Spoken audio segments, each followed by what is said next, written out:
morning, boys and girls. Today we are in arithmetic, lesson 159. Let's go ahead and start with our concept cards for today. Area of a square, area of a rectangle, perimeter of a square, perimeter of a rectangle, point 029, 0.531, 0.009, 0.07, 0.001, 0.139, 0.01, 0.21, 0.1, 5 3/7, 9 1/6, 8 2/9, 4 4/5, 2, 4 1/6, 3 3/4, 3, 4, sorry about that, and 5. Very good.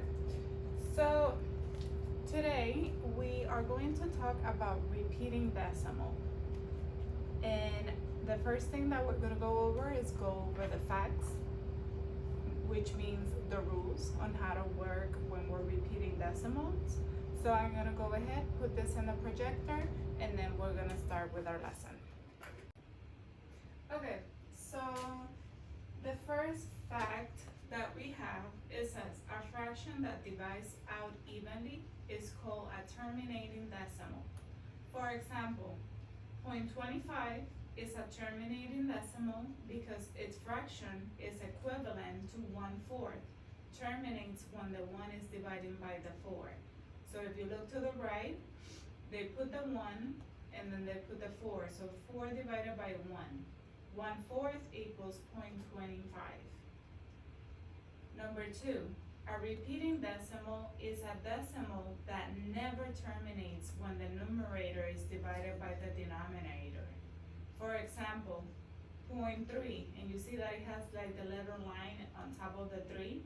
It says it's a repeating decimal because its fraction is equivalent to 1/3, and it has a remainder of 1 when the 1 is divided by 3, no matter how many zeros are added to the numerator. So remember, the purpose of us adding zeros when we are dividing is to get rid of any remainder. But in the case of this fraction, 1 divided by 3, when we divide it, we keep getting 1 and 1 and 1, so we keep getting the same number. So instead of writing, 0.33333, we write 0.3 and we put the little line on top of the number. That means that that number is repeating itself. That's what that means. Number 3, 3 dots following a decimal is one way to indicate a repeating decimal. A line over the digits that repeat is another way to show that the decimal repeats rather than terminates. For example, the decimal equivalent of 5/6 is repeating decimal 0.83, so the 3 is the one that repeats. That's why it has the little line over the 3. Notice that the line is drawn over the 3 only because only the 3 repeats. So what I just said, only the 3 repeats, and that's the number that we put the line over. Learn this fraction decimal equivalence. So we have 1/3 equals 0.3, or the 3 little dots after the 3, it means that the 3 repeats itself, or we have 0.3 with the little line over the 3. Number 2, it says 2/3 equals 0.6, and the same thing, we have the 3 little dots afterwards, meaning that number repeats itself, or 0.6 and the line over the 6. I think it's easier if we just write the number and the line on top of it, but it is up to you. 1/6 equals 0.166, or 0.16, and then over the 6 is that we draw the little line. 5/6 equals 0.833, or 0.83, and the line over the 3. Okay?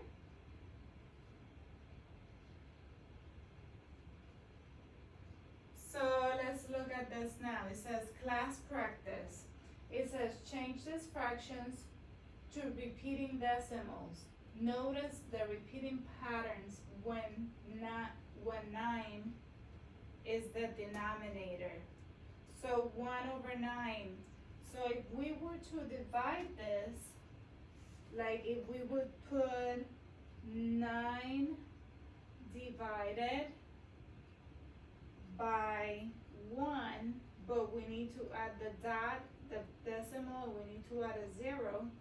When we do 9 divided by 10 is 1, right? So that's 9.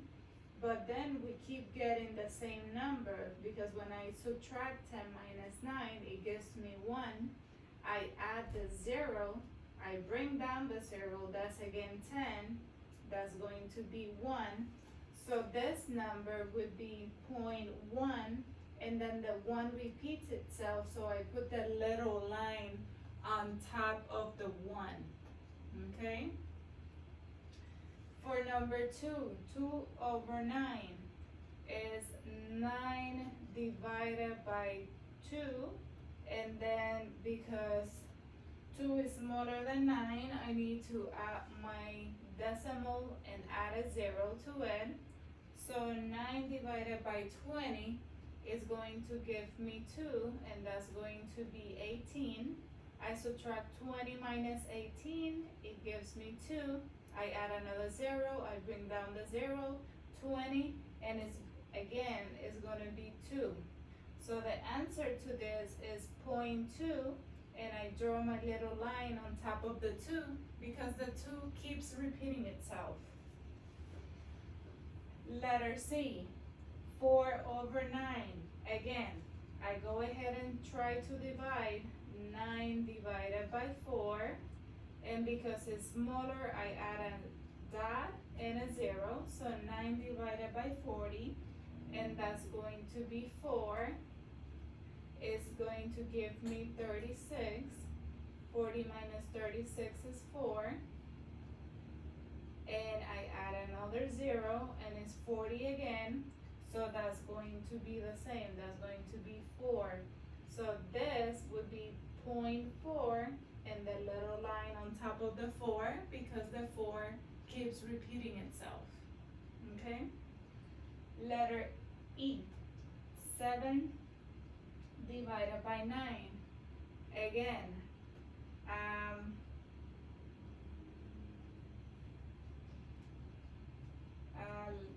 I'm sorry, I jumped D. So E, 7 divided by 9, the same as 9 divided by 7.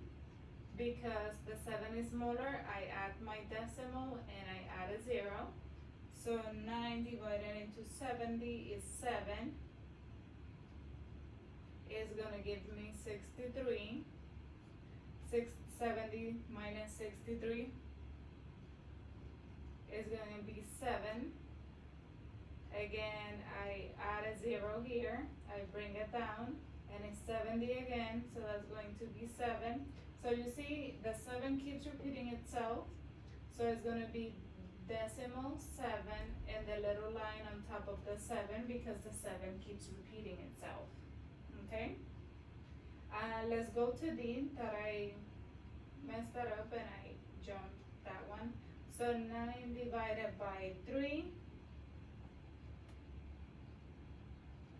I'm sorry, that's a 5, oops, sorry, is 5, 9 divided by 5,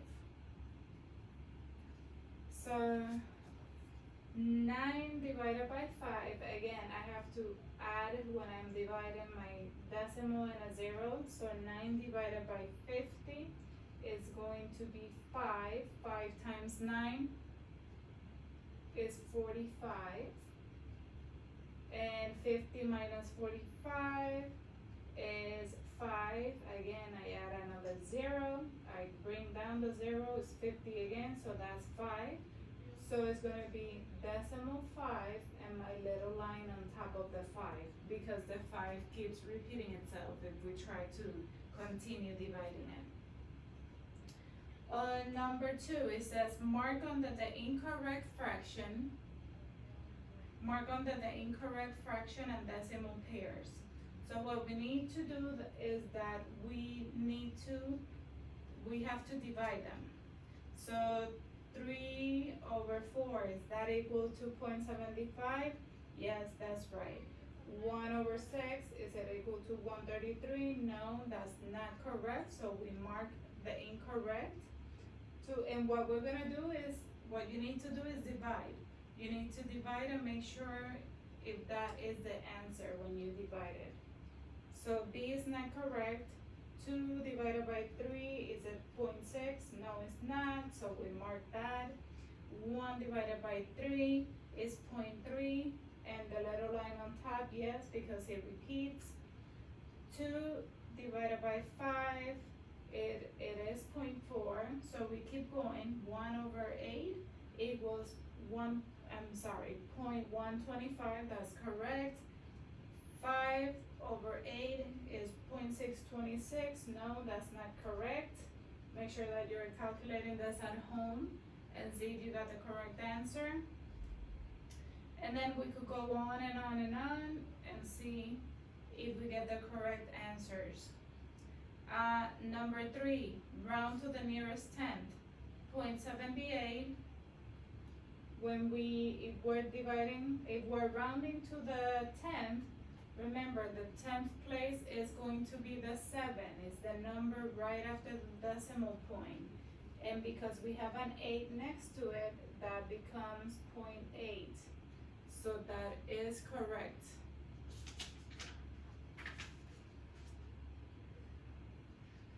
Okay. On the next one, 1.29. I look at my 2, which is in the 10th place. To the right, there's a 9, so that becomes 1.3. That's correct. Letter C, 0.34. I look next to the 3 is a 4, so that stays as 3.3. Letter D, 1.56. I look, the 10th place is my 5. I look to the right, it's a 6, so that becomes 1.6. 2.45. I look at the 4, I look at the right, and it's a 5, so that becomes 2.5. Okay? Let's look at number 4. We're gonna round to the nearest 100. So to the nearest 100, it is the second place after the decimal point.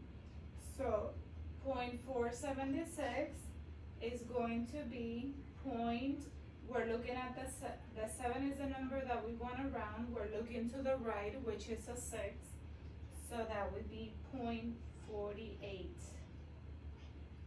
Letter B, the 100th place is the 2. We look to the right and we see a 9. So that's going to be 1.03. Okay? 4.572. We want to round the 7. We want to look to the right, and that's a 2. So that becomes 4.57. It stays the same. 0.125. We have the 2. We're looking to the right. That is a 5. So we want to round it, and that's going to be 0.13. 4.007. So we are gonna look at the last 0. It's the one that we want to round. We're looking to the right. That's a 7.